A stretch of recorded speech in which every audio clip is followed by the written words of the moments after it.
Mambo vipi? Kwa majina naitwa Mansuri au Mr. Fine, mtengenezaji wa maudhui kutokea Tanzania hapa. Bwana, leo mimi nipo ndani ya Temeke. Nadhani watu wengi sana mnaofahamu Temeke. Leo niko zangu Temeke hapa.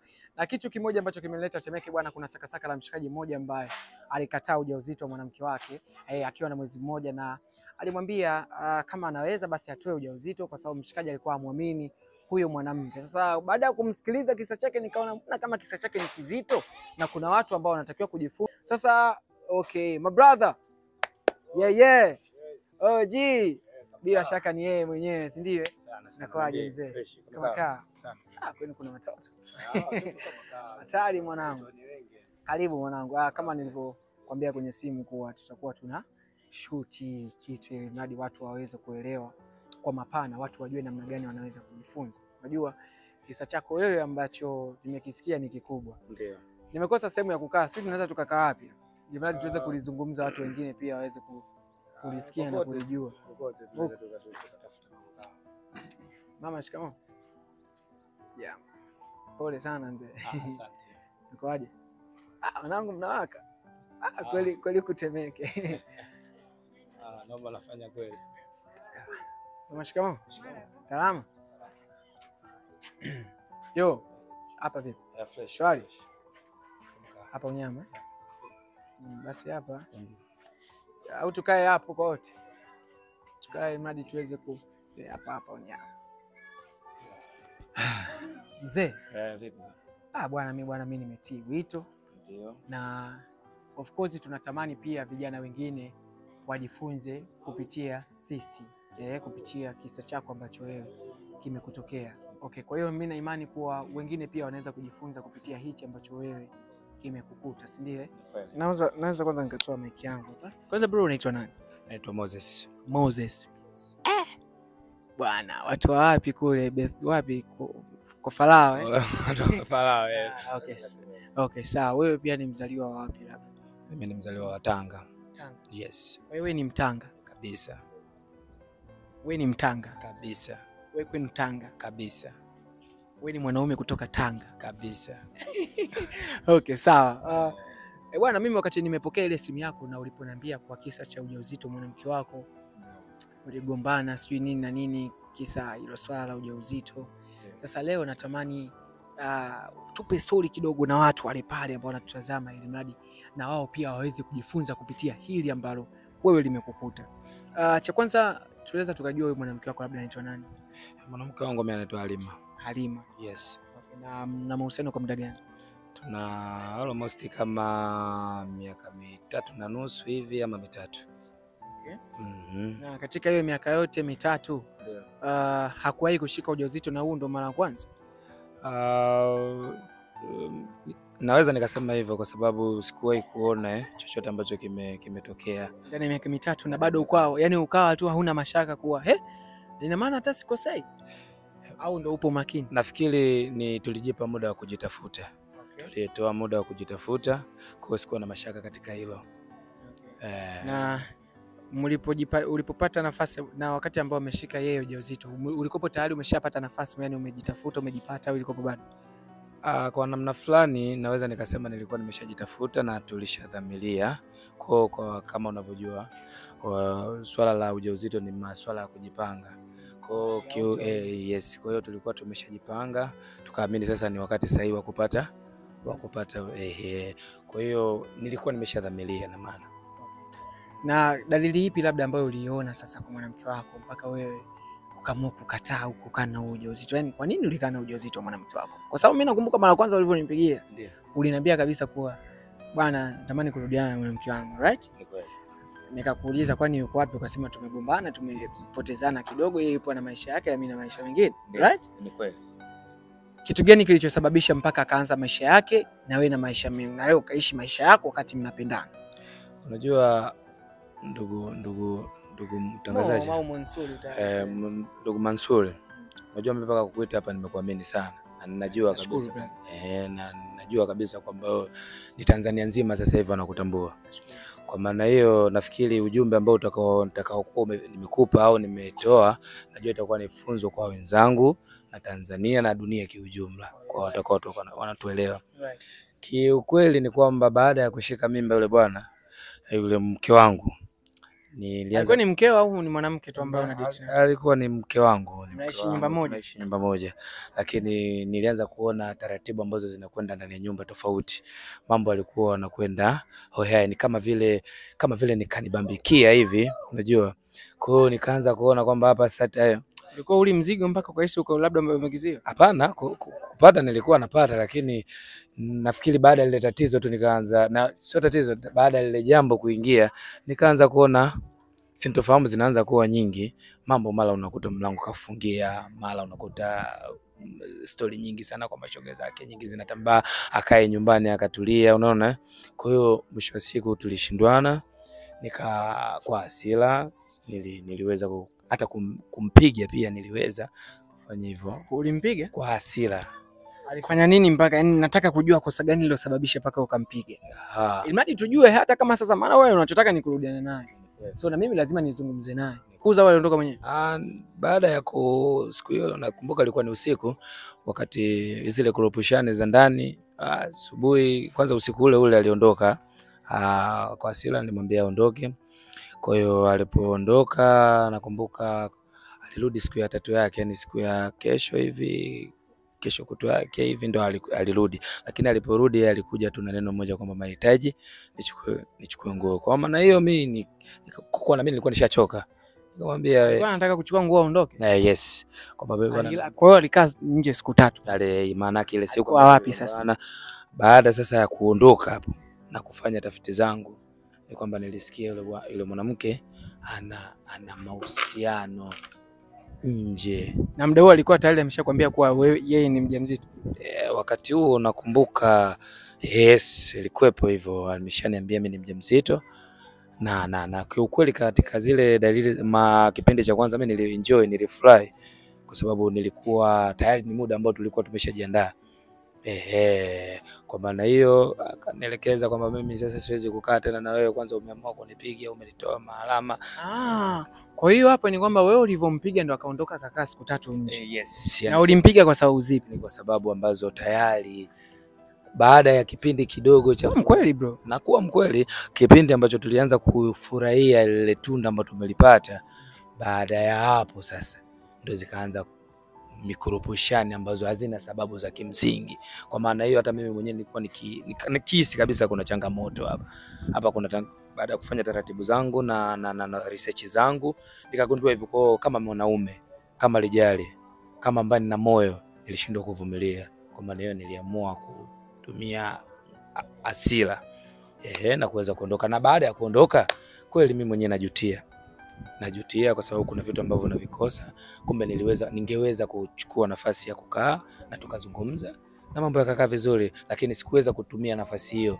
Nilitumia kama wanaume, nilitumia na ubepari kuweza kumfanyia kitu ambacho sio sahihi. Unajua hapa mimi nahisi kama kuna kitu hakipo sawa. Ukisema kuwa ulimpiga kuna mambo uliyaona, hayo mimi ndo nataka niajue hayo mambo gani alikuchiti, au uliona labda kuna dalili gani mpaka ikakupelekea kunyanyua mkono wako na kumpiga mwanamke wako? Na hapo yangali unajua kabisa ni mjamzito, yaani kuna kitu gani unaficha? Kiuhalisia mimi ninachokifahamu na kukielewa kwa nyakati zile, mimi naelewa kabisa hata kuchitiwa ndani yake kulikuwepo, kwa sababu hata matumizi yake ya simu yalianza kuwa hafifu mbele ya macho yangu.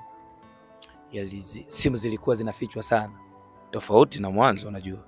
Lakini nilivyoanza kuona hiyo kitu, kwa nini afiche wakati before haikuwa hivyo?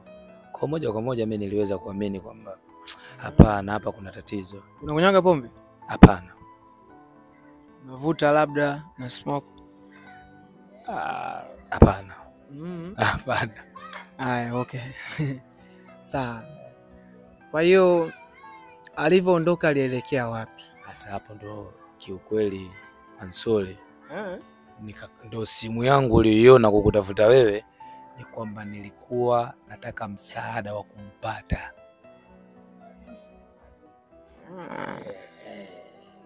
Kwa sababu wewe unatizamwa na wengi. Kwa maana hiyo popote mimi namba yake simu sina. Namba yake simu ndio ninayo. Sasa hapo inabidi tumpigie, alafu tuone kama tunaweza tukampata, tujue sehemu gani yupo, kama tunaweza tukamfuata tukazungumza naye hili swala. Wewe unataka kurudiana naye kabisa, kuomba samahani tujue ya hilo kosa ambalo ulifanyia kabisa, na upo tayari kumpokea hata kama mlipishana. Ndio maana nikakutafuta wewe, kwa sababu naona sana unavyoshauri na unavyopatanisha watu matatizo na nini. Kwa mpaka nimekutafuta, nina maana tayari najua kabisa hili ni kimbilio sahihi. Nashukuru. Naweza ukanitatulia matatizo yangu. Yes. Basi sawa, inabidi tufanye mpango kumpigia hapo ndugu yangu.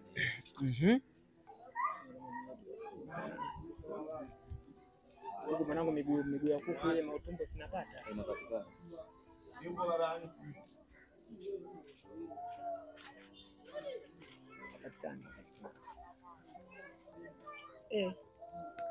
Bila nijaribu tena. Kama mpatikani kazi tunafanyaje? Ni muda gani apatikane? Unauaga unaongeaga naye au? Hapana, kuna kama mwezi mmoja hivi au wiki 3 nilimpigia, alipatikana tena, hakuwa na salio, nilipiga iliita, then nikaona imerudi kwa namba ngeni. Nilipomuuliza nani, akanijibu, lakini alinijibu mbovu. Kwa maana baada ya pale, na mwanamke unampenda? Nampenda. Kwa sasa najutia. Kwa sasa hivi najutia. Kwa muda uliopo najutia. Yes. Sasa labda unapajua labda anapoishi twende. Kwa sasa sipafahamu.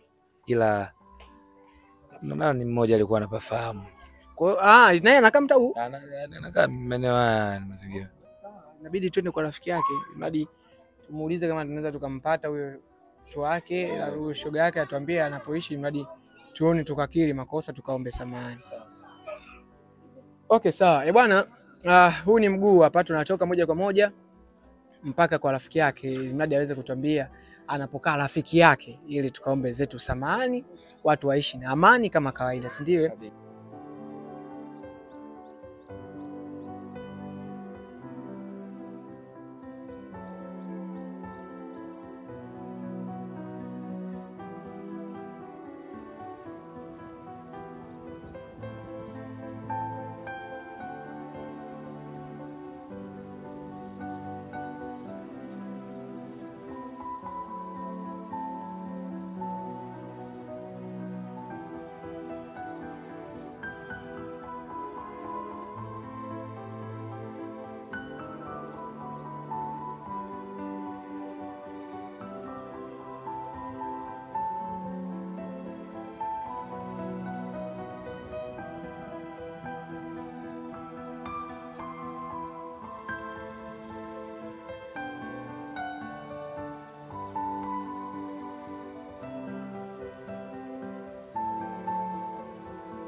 Unautupa kukanga? Kafungua mapema sana na kwa nayo.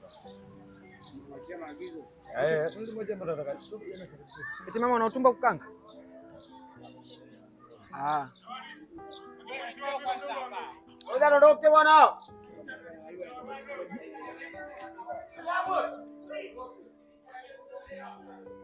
Mbona kama ndo tulipita muda ule? Hapa.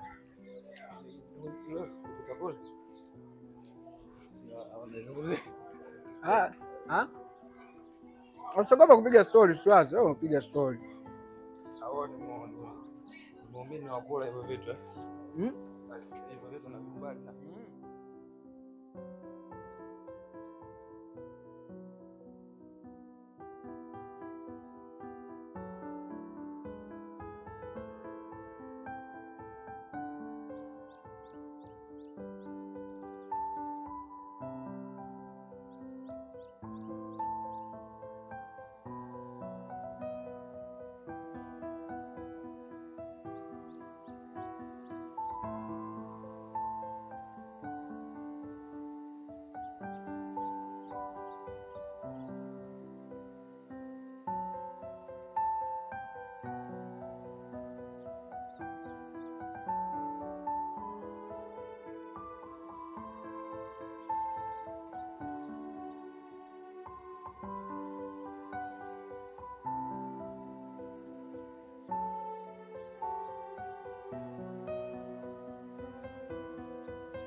Wow. Mwenye bila woga. Matosa moja. Ushi. Bila kuchoka.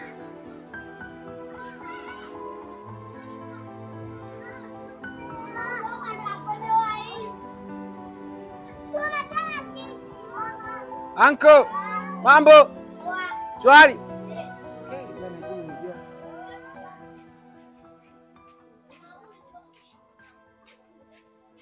Oi! Usiangalie mbele, angalia chini. Ndogo zetu. Mungu natembea hadi kichwa kinauma. Mbona karibu tu. Unajua kuna kitu ambacho kwanza nilikuwa nikitafuta kwa muda mrefu sana. Na mimi kabisa nakupata.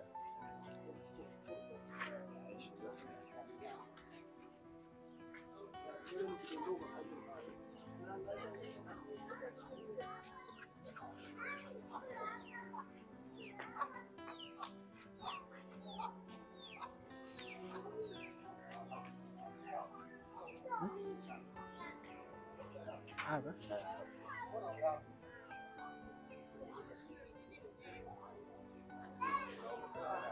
Kazi. Odi. Odi.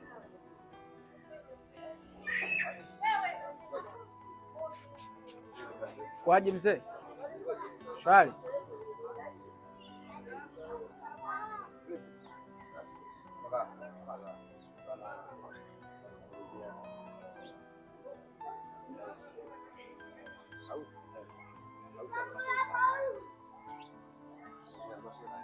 Kaenda wapi?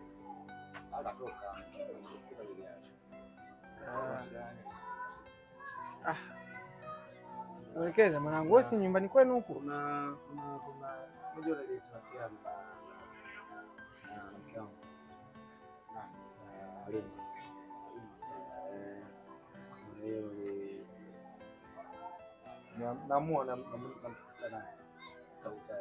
And of course ni kwamba ana shida na Tausi, anataka kwenda nyumbani anapokaa mwanamke wako, si ndio? Direct. Alima labda niko sport. Baridi basi haina noma.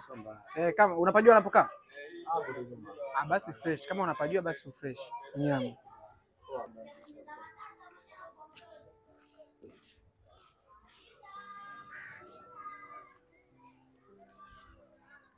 Kuna vitu vingi vingi vya kula huko. Mama, shikamoo.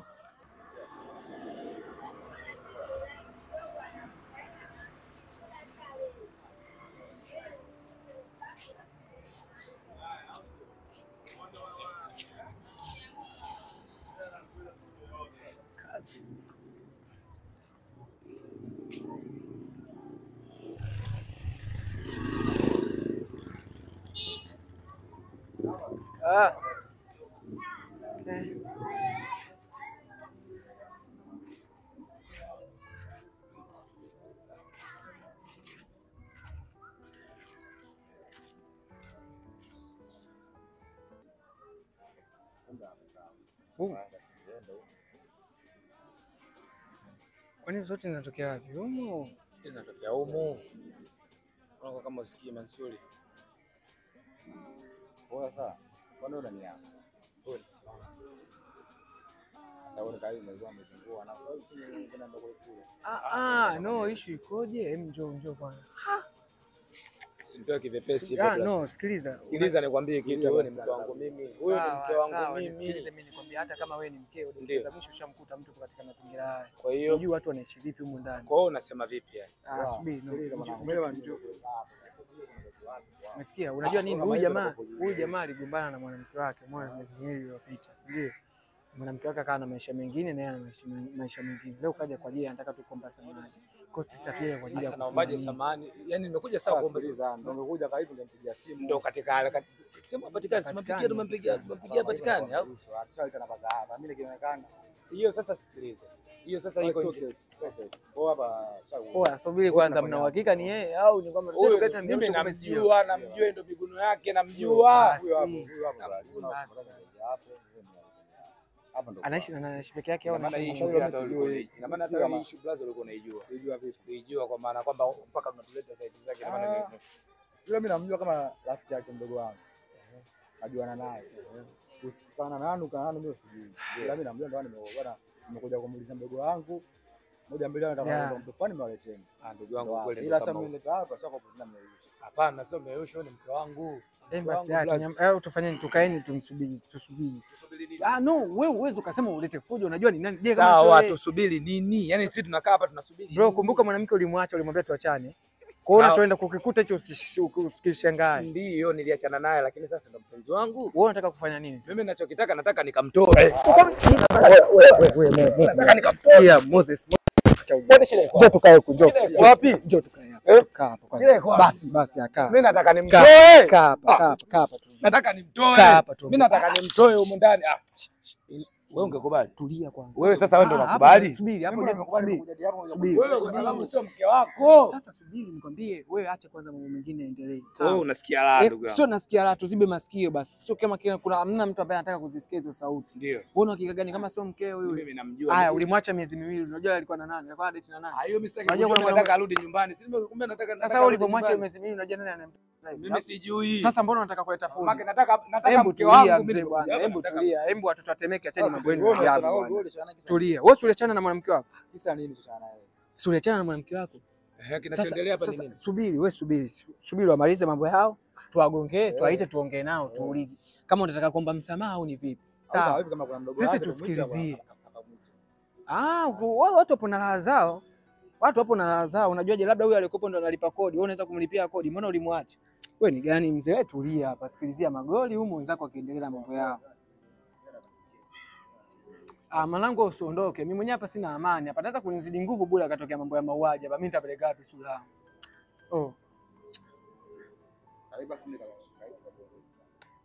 Mwanangu wewe tulia tu hapo, acha mambo yako mengine tuone kitu gani kitaenda kutokea. Atoke kama ni yeye tuongee naye. Kama sio yeye sawa, lakini ukisema sasa hivi uanze kuleta vurugu nafikiri nini kinachoenda kutokea. Wewe unajua nani analipia kodi? Wewe ulimwacha miezi miwili anakula nini? Ana kazi mkeo? Wewe tulia. Ni mjamzito umesema? Ndio. Hapo ndo tunaweza tukajua ukute kweli labda ujauzito ukua wako, ukute wewe mchizi, wewe unataka kucomplain nini sasa? Usitaka kumharibia mwenzako maisha yake. Hiyo brother mke wangu. Miaka 3. Kabisa. Miaka hiyo? Kabisa na nyumbani kwao pia mimi najulikana. Sasa uliachana kabisa. Eti wewe mwanangu eti alikataa ujauzito. Afu kamfungia demu siku 3. Yaani mke umeoa, unamtia mimba, ukataa. Sasa yaacha. Hiyo noma. Dharau. Wewe ngoja tuone ndio hapo. Tumsubiria akishatoka tujaribu kuzungumza nao. Wewe hasira sio nini, achana nazo. Sisi wote vijana, afu mapenzi kwetu yanahitimisho. Sikatae mimba. Unakataa mimba, kataa mtoto kama unaweza. Kwa leo umeshinda.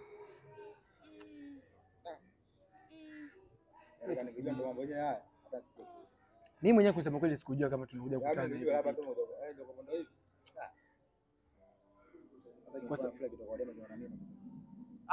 Yaani hapa uzuri ni kwamba jamaa ndo alimwacha mwanamke.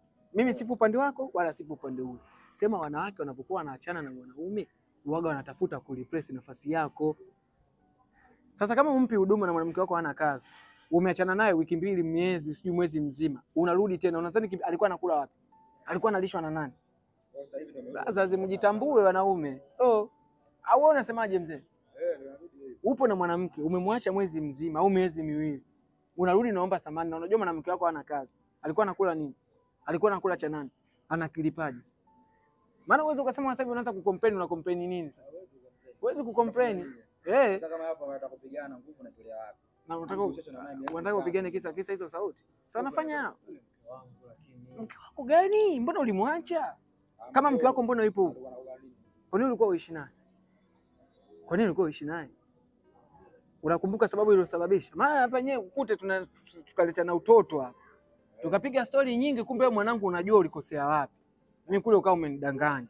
Mimi mwenyewe nitajisikia vibaya hapa, tutapelekana hadi polisi. Sikilize milio.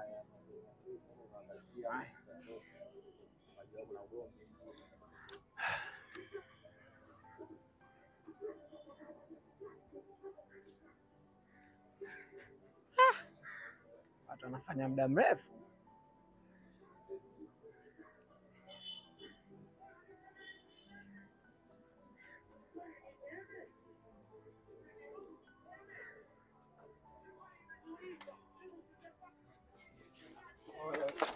Nini?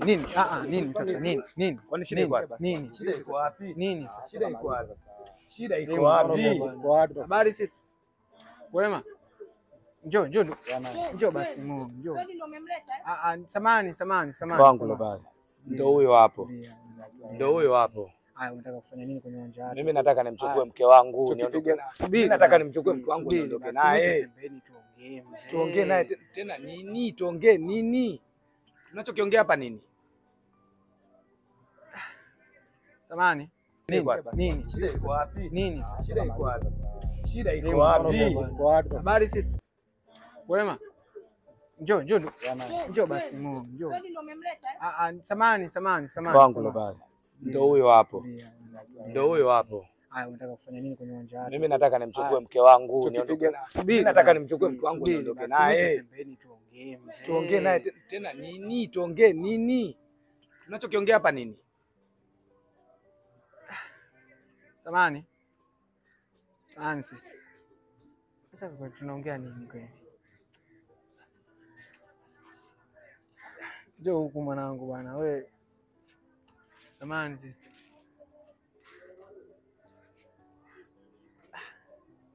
Ndio huyo. Habari. Unataka nini hapa? Unaniuliza mimi nataka nini tena Halima? Mimi na wewe tushamalizana, unataka nini? Malizana nini?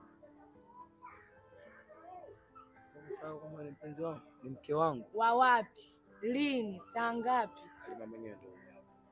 Sawa, Halima samahani, mimi naitwa Mansuri au Mr. Fine.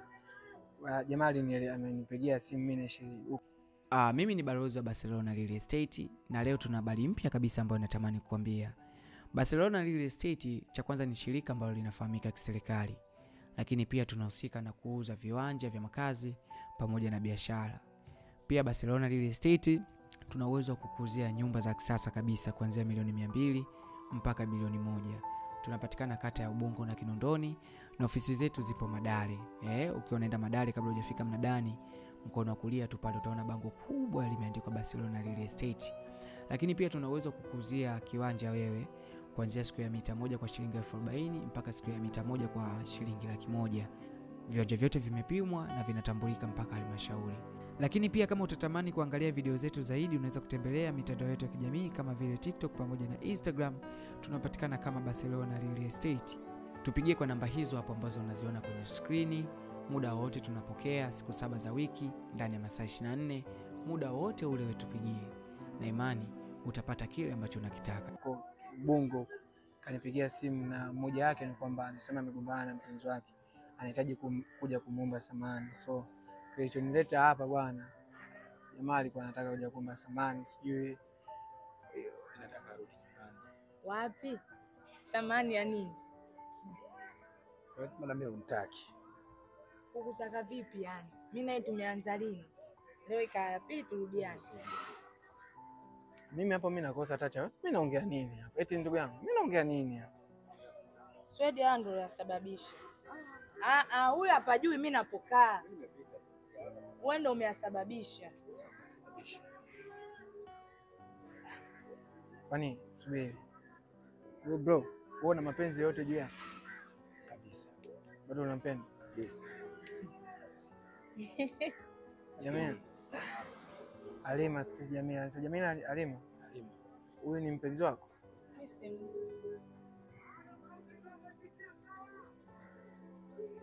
Basi kama mjui tuondoke.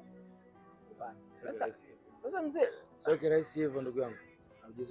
Ujauzito wangu unajua. Ujauzito wako? Wa wapi? Kama kuniangalia na mimba mimi. Si udondoka na ujauzito wangu au umetoa? Ujauzito wako nimeondokana au nimeubeba mkononi mgongoni? Umetoa maana yake. Ulinitoa wewe? Mpaka na ujauzito pia umetoa. Ujauzito gani? Mimi sikujui. Udondoka nyumbani Halima. Mimi sikujui. Unijui vipi? Mimi sikujui. Mimi si moja mimi. Umepatia wapi? Mimi sijui. Ngoja kwanza. Hakujui tuondoke. Au mwanangu ndio umezingua, labda sio huyu. Huyu Halima ndio huyu. Sasa umeshakuwa kwenye mahusiano na mshikaji? Hichi ninavyokuambia chenyewe nimenunua mwenyewe. Hichi nimenunua mwenyewe. Usimshike hapa, unamshikaje kifuani? Au ni mali yangu. Mali yako iko wapi? Tuongee basi, tuongee kwa utaratibu. Labda tuambie hivi. Tujue, labda atuambie ukweli. Si ndio? Yote nilishakuelezea. Yote nilishakwambia. Ni yale. Anasema kuwa wewe ulikuwa na ujauzito lakini anasema sio wa kwake. Au sisi tunaweza kutuambia kidogo ili kwaje mpaka ukaachana na mshikaji. Sasa mimba sio yake, hapa nakuja kudai nini? Eti ilikuwa sio yangu. Ilikuwa ya nani? Ndio nikuulize, sio nipa hela hiyo nikatoe mimba mimi. Unakuja kunidai mimba gani? Au sio wewe? Unasahau? Wewe si ndio unifungia ndani nitoe mimba mimi? Au sio wewe? Alikufungia ndani? Alinifungia ndani. Unifungia ndani wewe? Alikufungia ndani, kunya ndani, kula ndani, kila kitu ndani. Au sio wewe? Akanipa na hela nikatoe mimba. Au hapa kuna mwezi mwingine hapa? Bro, ulimfungia ndani tena? Alikufungia ndani ili iweje? Yani alikuoa au ilikuwa? Nitoe mimba. Usipotoa ina maana nje utoke. Au sio wewe? Bro, mbona umefanya tendo la kinyama? Au ndugu yangu unasemaje? Mbona unafanya tendo la kinyama tena? Ulimfungia ili iweje? Ndio mimba itoke? Kwanza upo na mtu wako? Basi tunaweza tukakaa hata pembeni. Naomba nikavae kwanza. Sawa, tuongelee pembeni. Ni kweli Temeke.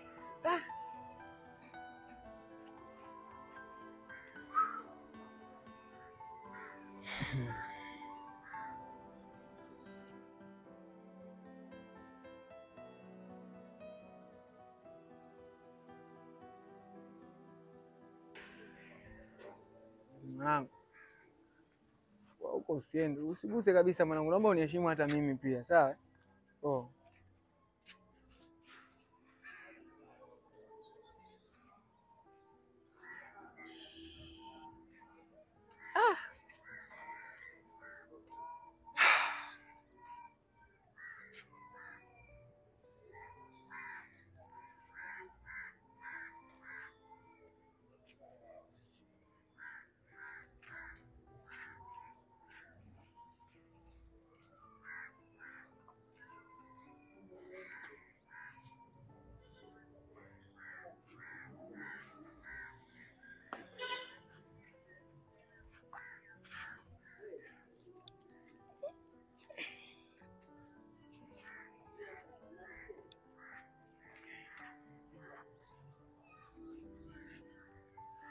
Sasa tuzungumzie hata pembeni basi, njoo tuzungumzie.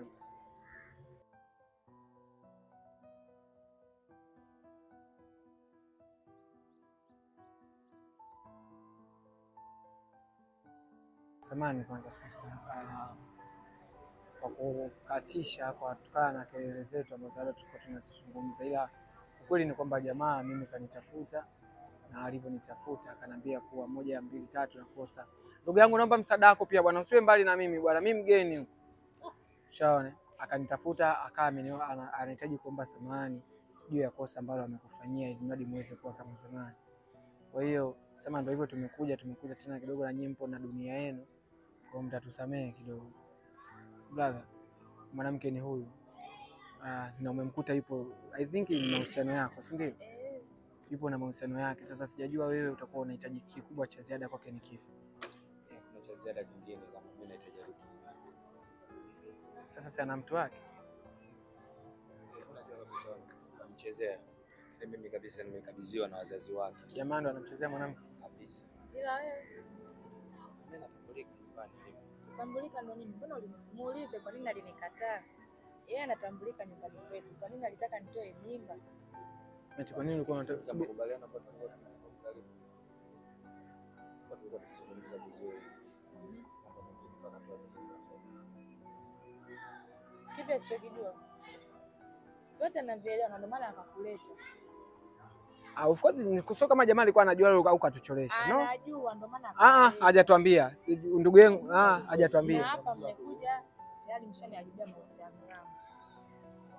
Maana mimi na yule nampenda yule.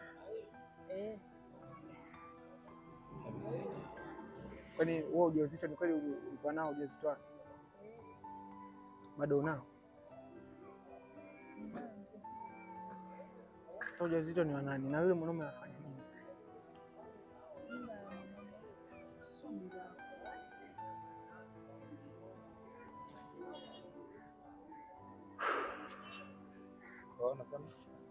Mimi nauliza swali moja. Ndio. Kwa nini alitaka nitoe mimba? Eti kwa nini ulikuwa unataka toe ujauzito? Na sasa hivi anataka nini? Au anarudi kwa nini? Mwanamke ndo yule yule. Kitanda nitakachoenda kulala ndo kile kile, kipi kilichobadilika? Unachozungumza huko unajisikia kabisa vizuri.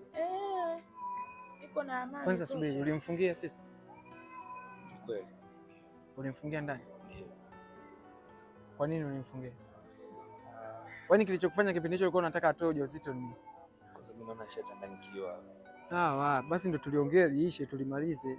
Sisi mafaka wote mwenyewe anakamalia kwamba sio, lakini ni wa nyumbani kabisa. Mimi nimekabidhiwa na wazazi wake.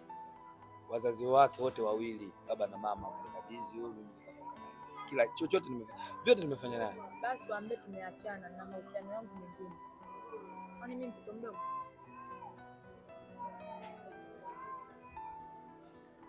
Hapo ndo tulize. Hapa ndo kodi hapo. Kodi unafikia nalipa naye. Yule ndo mshikaji wangu.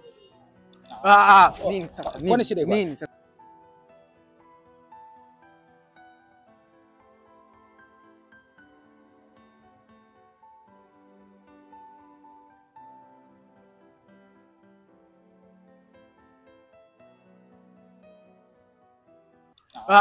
Nini sasa? Kwani shida iko? Nini sasa? Kwani shida iko wapi babu? Ndo huyu jamaa kumbe miausho huyu.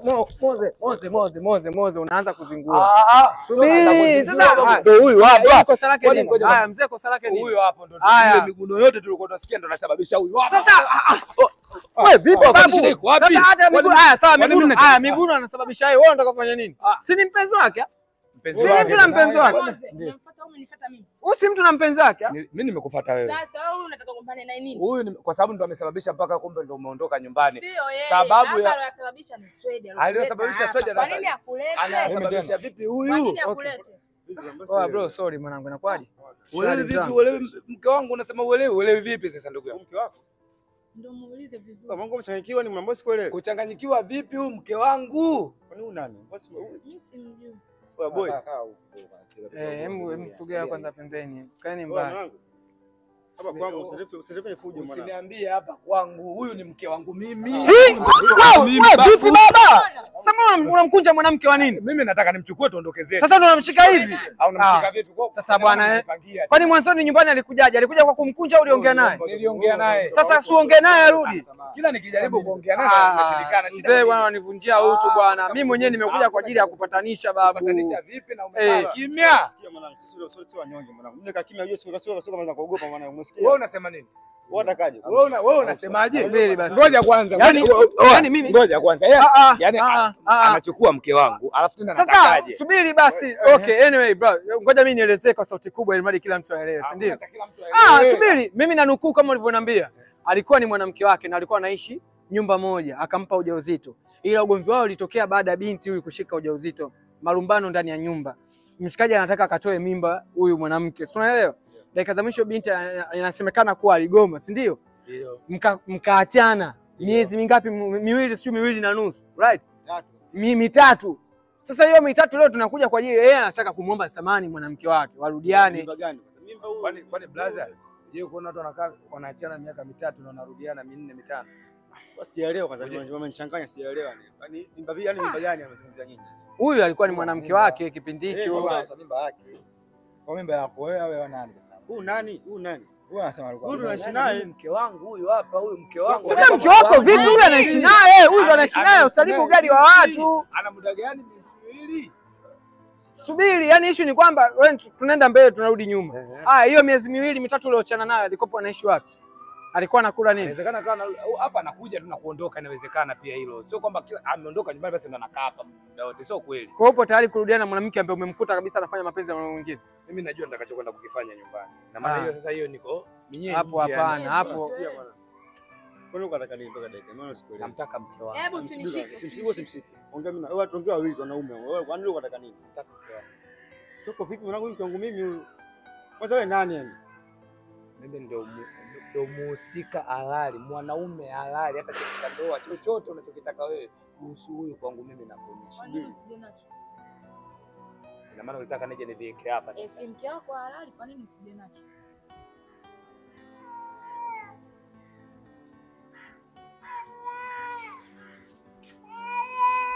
Basi bwana. Naona mambo yashakuwa mazito. Madam wewe mwenyewe ameshaakili. Sina tena la kufanya. Sema mwanangu mwenye kumharibia mwenzako. Sijategemea kama itatokea hiyo. Umesikia mwanangu? Ongea na mimi huyu nani? Ongea na mimi mwanangu. Huyu mke wangu nilishakujibu kila mahali. Yoko vipi? Yoko vipi yani? Basi kuelewe. Tushajibiwa, wewe ushajibiwa tena, unataka nini? Mwingine sawa. Wewe unafikiri leo wenzako wataishi vipi? Wewe kama ulikuwa unajua, subiri. Mimi naenda kuishi. Mimi naenda kuishije? Sasa subiri. Haya, wewe uko tayari kumpokea wewe mwanamke? Mimi niko tayari kumpokea. Wakati naelewa kile kiumbe ni changu mimi. Wewe unataka kuishi naye kwa sababu ya kiumbe alichonacho au ni vipi? Kabisa. Sasa hicho kiumbe ni cha huyu. Kashaniambia cha huyu, basi itabidi nikubali. Nenda. Sasa nenda. Ulinitupa, mzoka niokota. Niache na maisha yangu, niache na mahusiano yangu. Nenda mwanangu. Nenda, nini shida bwana? Yaani mambo sio yeme. Ushaambiwa bro, siongee na wewe. Siongee na wewe. Usipandishe sauti. Mimi siongee na wewe. Usipandishe sauti. Siongee na wewe. Wewe vipi bwana? Au hilo limwili lako unataka kumtoa wapi huyu? Hilo limwili lako ndio unataka kunitishie mimi mwanangu? Kwani wewe unataka nini kwani? Wewe unataka nini? Mimi sina nili. Nyie ni watu wazima, nyie mtaongea, nyie mtajua lugha gani mnataka kumalizana na nyie. Wewe unanichukulia kinyonge mwanangu, umeshachukulia mke wangu kila kitu. Unapanga huko utoke nalo? Moze, hem tondoke tukaongelee mbele. Twende tukaongelee mbele. Tondoke. Tondoke.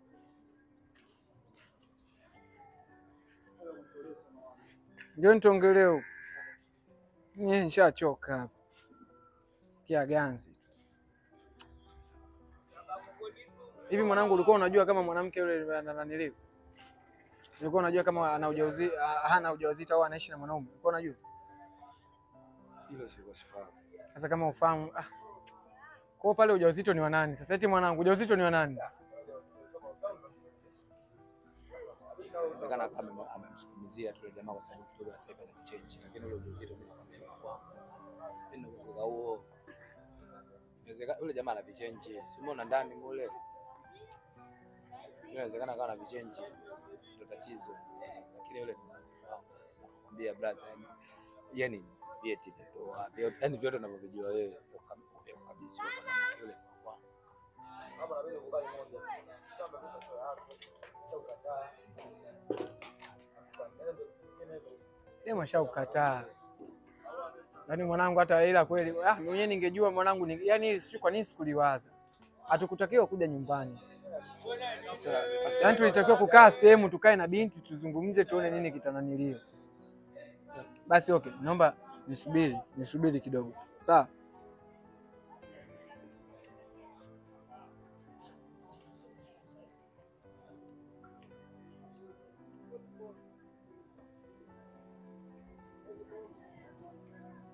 Mzee wangu, nakuomba basi mara moja mwanangu tuongea.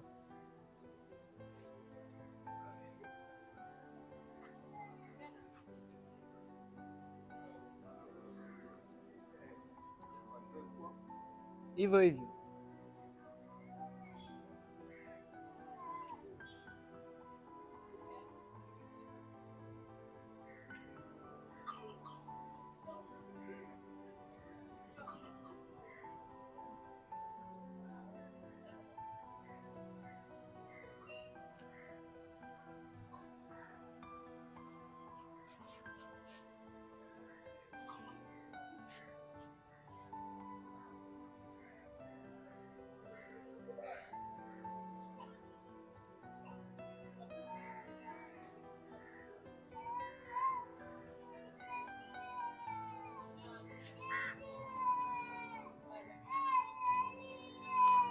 Mzee wangu, kwanza bwana samani, sorry kwa hiyo issue bwana iliyotokea hapa. Nadhani jamaa yule ni Kiswahili, hiyo sijui labda anamuonea wivu vipi, ila kweli ni kwamba ushaikudate so kwanza tumkakaa samanini, kwa sababu mimi najua katika hili lilotokea leo inawezekana nikaa nimeacha pengo kubwa sana na mawazo katika kichwa changu. Kwa hiyo siingilie kitu chochote, jaribu kuangalia kama kuna namna yoyote ya kulimaliza kuzungumza, ila jamaa yule tumuona kule, yule ndo anakosa, yule ana wivu tu na ex wake. Yaani namshangaa tufujo, yani sielewa ni sisi tumekuja hapa kwa bahati mbaya tukakuta mpo kazini nini, si unajua tukaa tumesikilizia hapa. Kwa hiyo dakika za mwisho ni kwamba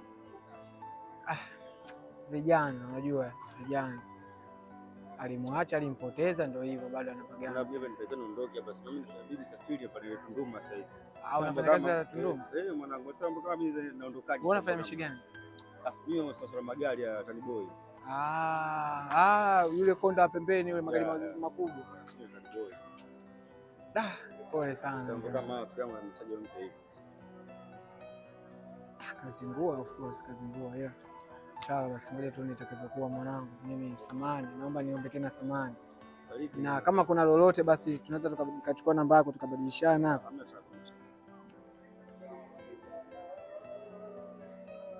06 06 50